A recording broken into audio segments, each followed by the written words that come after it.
হাই friends, পুনৰবাৰ অসমীয়া পাকঘৰ আৰু মই চেনেলটোৰ অন্য এটি ভিডিঅ'লৈ আপোনালোকক স্বাগতম জনাইছোঁ। আজি মই আপোনালোকৰ সৈতে মগজেৰে বনোৱা মাছৰ জোলৰ ৰেচিপিটো শ্বেয়াৰ কৰিলোঁ। আশা কৰোঁ ভিডিঅ'টো চাই আপোনালোকে ভাল পাব। আহক তেন্তে ভিডিঅ'টো আৰম্ভ কৰোঁ। মই আধা কেজি নাৰিয়া মাছ লৈ লৈছিলোঁ। আপোনালোকে নাৰিয়া মাছৰ সলনি অন্য বেলেগ মাছ ব্যৱহাৰ কৰিলেও হৈ যাব। মোৰ তাত নাৰিয়া মাছটো আছিল কাৰণে মই সেইটোৱে ব্যৱহাৰ কৰিছোঁ। তো আৰু আলু 3টা লৈ লৈছোঁ। মই আলু 3টা বাকলি গুচাই লৈ লৈছোঁ। আফুগুটি মগজ লৈ লৈছিলোঁ আৰু পিঁয়াজ, নহৰু, জলকীয়া। আৰু মই ইফালে তেল গৰম হ'বলৈ দি দিছিলোঁ। আৰু মই এতিয়া তেলত মাছকেইটা ভাজি লৈ ল'ম। আফুগুটি বা মগজ যিকোনো এটা দিলেই হৈ যায়, কিন্তু মই দুইটাই দি লৈছোঁ। তো ইফালে মাছকেইটা ভজা হয় মানে মই আলুকেইটা কাটি লৈ লৈছোঁ। আলুকেইটা মই বাকলি গুচাওঁতে ধুই লৈ লৈছিলোঁ। আৰু এটা আলুৰ মই 4 টুকুৰ কৰি লৈ লৈছোঁ। এনেদৰে মই আলুকেইটা কাটি লৈ ল'ম। আলুকেইটা মই এনেদৰে কাটি লৈ ল'লোঁ। আৰু এতিয়া মই পিঁয়াজ, নহৰু, জলকীয়াখিনি মিক্সিত পিচি লৈ ল'ম। জলকীয়া আপোনালোকৰ পৰিমাণ অনুসৰি ব্যৱহাৰ কৰিব। তো মোক যিমানখিনি লাগে মই সেইখিনি লৈ লৈছোঁ। আৰু এতিয়া মই মিক্সিত পিচি লৈ ল'ম। মই মিক্সিত পিচি এনেদৰে পেষ্ট বনাই লৈ ল'লোঁ। আৰু মছলাখিনি এতিয়া প্লেটখনত ওলাই লৈ ল'ম। আৰু মই নহৰু আদা পিচি যিটো মিক্সিত পেষ্ট বনাই লৈছিলোঁ, তাতেই মই মগজকেইটা দি ল'ম। আপোনালোকৰ পৰিমাণ অনুসৰি লৈ ল'ব মগজ। আৰু ইফালে মই আফুগুটিও দি লৈছোঁ। আৰু ইয়াতে মই জিৰা দি ল'ম। তো আধা চামুচমান মই জিৰা দি লৈছোঁ। আৰু এতিয়া মই পেষ্ট বনাবলৈ ইয়াতে অকণমান পানী দি লৈ আধা কাপমান পানী দি লৈ মই এতিয়া পেষ্ট বনাই লৈ ল'ম।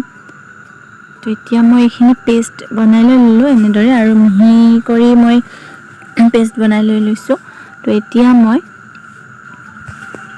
এইখিনি বাতিটোত উলিয়াই লৈ ল'ম। আৰু আনফালে মই কেৰাহী এটা লৈ লৈছোঁ। আৰু কেৰাহীটোত মই অকণমান তেল দি লৈছোঁ। তেলখিনি গৰম হ'বলৈ দি দিম। আৰু তেলখিনি গৰম হৈ যোৱাৰ পিছত মই কাটি লোৱা যিখিনি আলু আছিলে, তো আলুখিনি মই তেলত দি ভাজি লৈ ল'ম ৰঙচুৱা হোৱালৈ।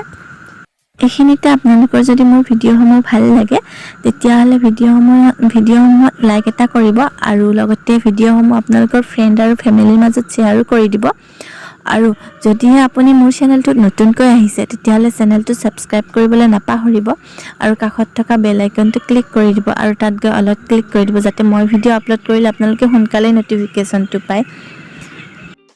আৰু এইফালে মোৰ আলুখিনি হৈ গৈছে। আৰু এতিয়া মই আলুখিনি কাঁহী এখনত উঠাই লৈ ল'ম। আলু ভজা তেলখিনিতে যিখিনি মই পেষ্ট বনাই লৈছিলোঁ মছলাৰ বাবে, পিঁয়াজ, নহৰু, জলকীয়া, সেইখিনি মই তেলত দি দিম। আৰু দি লৈ অকণমান সময়লৈকে নহৰু আৰু পিঁয়াজৰ কেঁচা গোন্ধটো যেতিয়ালৈকে নাযায়, তেতিয়ালৈ মই অকণমান সময় ভাজি লৈ ল'ম। আৰু মই মছলাখিনিত আঞ্জাখনৰ জোখমতে হালধি দি লৈছোঁ। আৰু দি লৈ মই লৰাই দি ল'ম। আৰু অকণমান সময় ভজাৰ পিছত মই কাপ এটাৰে আধা কাপ পানী দি লৈছোঁ মছলাখিনিত। আৰু মছলাখিনি মই আকৌ অকণমান সময়ৰ বাবে ঢাকি দি ল'ম। মানে যেতিয়ালৈকে মছলাখিনিৰ পৰা তেল নোলায়, তেতিয়ালৈ ঢাকি দি ল'ম। আৰু এয়া মছলাখিনিৰ পৰা তেল ওলাই গৈছে। তো এতিয়া মই ইয়াতে ভাজি লোৱা যিখিনি আলু মই ভাজি লৈছিলোঁ, সেইখিনি আলু দি লৈ ল'ম।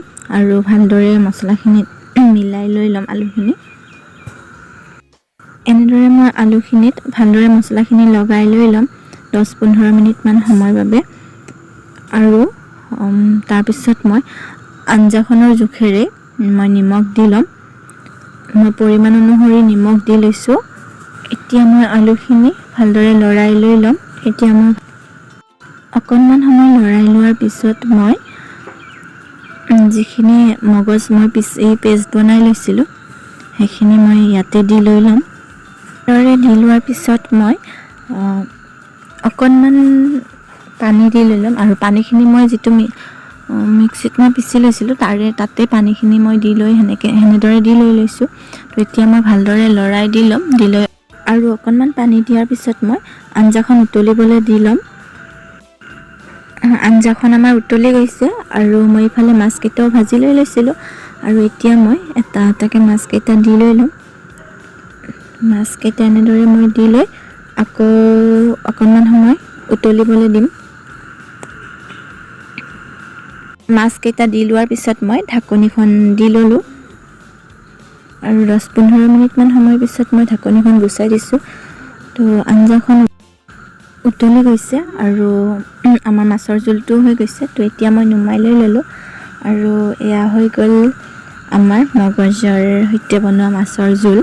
তো আপোনালোকেও কমেণ্ট কৰি ক'বচোন কেনেকুৱা লাগিছে।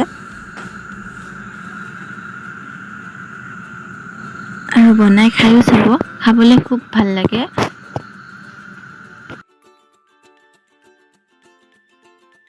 ভিডিঅ'টো চাই কেনেকুৱা পালে জনাবচোন। যদি ভিডিঅ'টো চাই ভাল পালে তেতিয়াহ'লে লাইক, কমেণ্ট, শ্বেয়াৰ আৰু লগতে চেনেলটো ছাবস্ক্ৰাইব কৰিবলৈ নাপাহৰিব।